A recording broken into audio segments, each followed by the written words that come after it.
Seja bem-vindo, se inscreva no canal e deixe um like por gentileza. E vamos ao resumo da novela Terra Prometida de quinta-feira, 23 de novembro de 2023. Merodach-Khalese informa ao rei que os deuses querem outro sacrifício ainda mais poderoso. Marek então pergunta o que pode ser mais poderoso do que o sangue de uma criança, e Khalese responde: o sangue de um hebreu. Só isso para aplacar a ira dos deuses. Josué e Zaqueu chegam na tenda de Salmo enquanto ele janta com Lila. Josué diz que foi fazer um convite a Salmo, eles têm que dar uma lição em Iru e nos outros guerreiros. Eles esqueceram que o inimigo está em Jericó e não aqui entre nós. Josué senta e começa a falar para Salmo dos duelos que Iru marcou. Marek pergunta para Sando o que ele acha de sacrificar um hebreu. Tibá até tenta responder pelo filho, mas ele interrompe o pai e diz: sacrificar um hebreu é muito bom, pois dá o gostinho da primeira vitória. E Marek diz que ele leu seus pensamentos. Ele pede um mapa para ver o acampamento dos hebreus e se surpreende com o tamanho.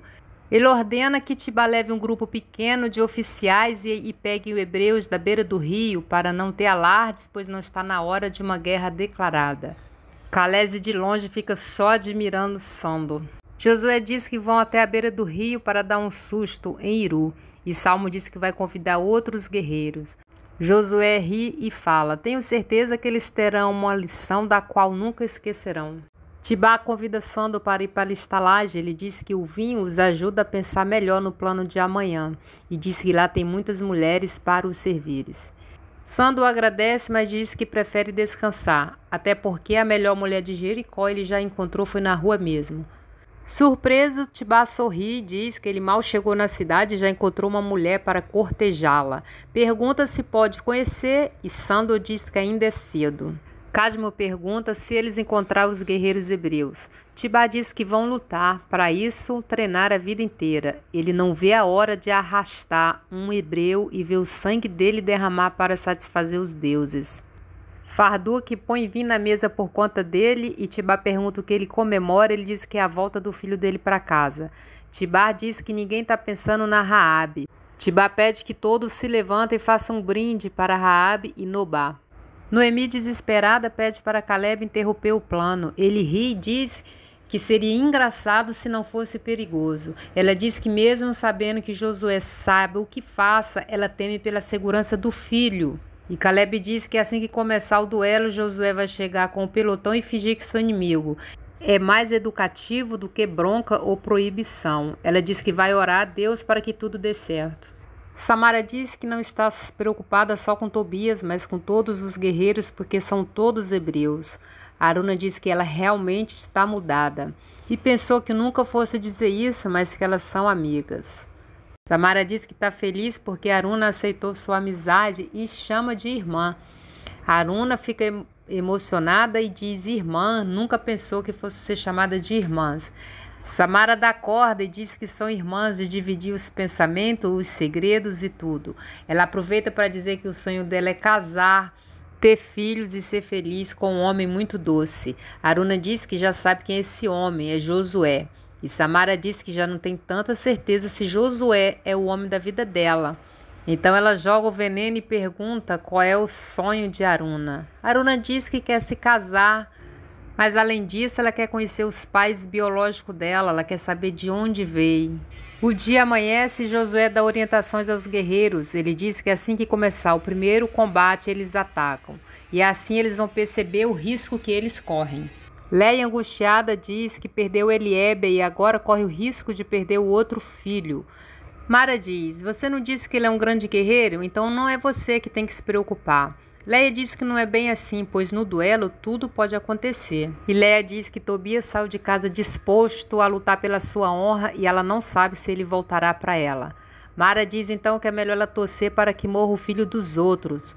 Leia se assusta com o comentário de Mara. Tibá conta para o seu pai e seu irmão sobre a loucura de Iru. Eles riem e diz que vão se divertir. Não podem perder isso por nada.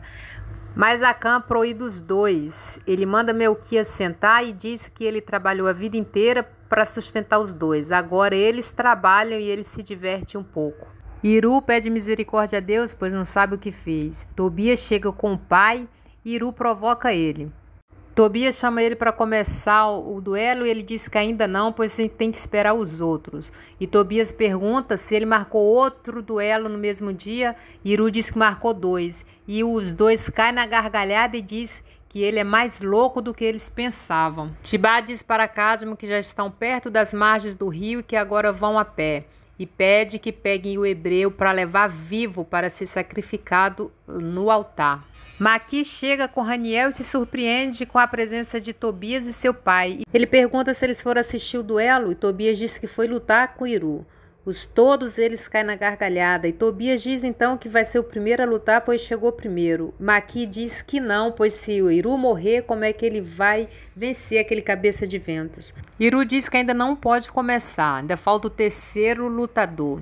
E Maqui diz que duelo é coisa séria e pergunta se ele vai lutar com os 3 ao mesmo tempo. Iru diz que venceria, mas é covardia e que vai lutar um de cada vez. Do alto da montanha, Josué, Salmo e os outros guerreiros observa e vê eles lá embaixo discutindo para ver quem vai ser o primeiro a duelar. Iru grita e diz que foi ele quem desafiou todos e é ele quem escolhe quem vai lutar primeiro.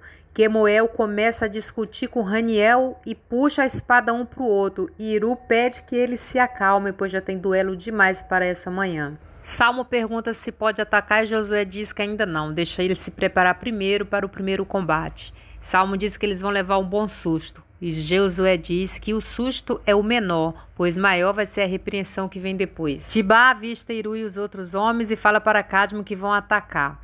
Cadmo diz que eles não estão pegando água e sim de espadas. Tibá pergunta a Cadmo desde quando o exército Jericó tem medo. Iru, nervoso, manda todos se calar, senão desafia mais os outros 2. E Elidade chega com Rune. A confusão continua.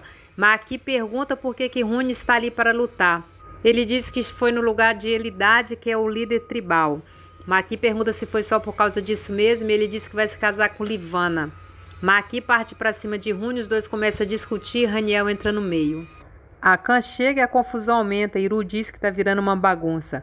Cadmo diz que eles vão lutar entre si e Tibá diz que não poderia ser melhor. Eles deveriam guardar a espada para os inimigos e não lutar entre si. Leia está desesperada e Samara diz que ela e a tonta da Aruna foram falar com Josué e que nada vai acontecer. Leia diz que é um alívio, pois já perdeu um filho. Elas começam a conversar de outro assunto e Samara diz que Josué é o marido certo para ela. Vale até apenas fingir que é amiga daquela tosca. Acã sugere fazer sorteio e Tobias diz que é melhor para atirar na sorte. Mas quando Iru diz que não é sorte, que é azar, que o primeiro vai morrer, Tobias parte para cima de Iru e começa o primeiro duelo. Tibá diz que é hora de atacar, pois eles estão distraídos.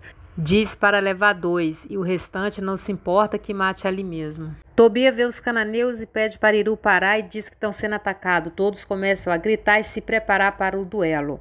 Josué de longe também avista os cananeus e chama Salmo para descer e atacar. O covarde do Acã diz que estão em menor número e que vão morrer e ele já chora dizendo que não quer morrer. Os cananeus chegam e cercam os hebreus. Quemuel diz que eles estão perdidos, pois estão em menor número e sem estratégia. Quemuel avista Josué e diz que essa diferença acabou. Quemuel agradece a Deus e diz que agora eles têm uma chance de vencer. Josué e os guerreiros partem para cima e começa a luta. Samara diz para Leia que o sonho de Aruna é conhecer seus pais, principalmente sua mãe. Leia fica furiosa e diz que não quer saber desse assunto. E Samara pergunta por que esse assunto deixa ela tão nervosa e pergunta se ela conhece os pais de Aruna. Ela diz claro que não. Está preocupada com Tobias e pergunta se isso não é o suficiente. Samara fica assustada com o nervosismo de Leia. Se você gosta da novela, eu peço a gentileza de se inscrever no canal e ativar o sino de notificação. Participe comigo deixando um comentário. Até o próximo vídeo. Fiquem com Deus. Estou preocupada com seu irmão e esse duelo estúpido.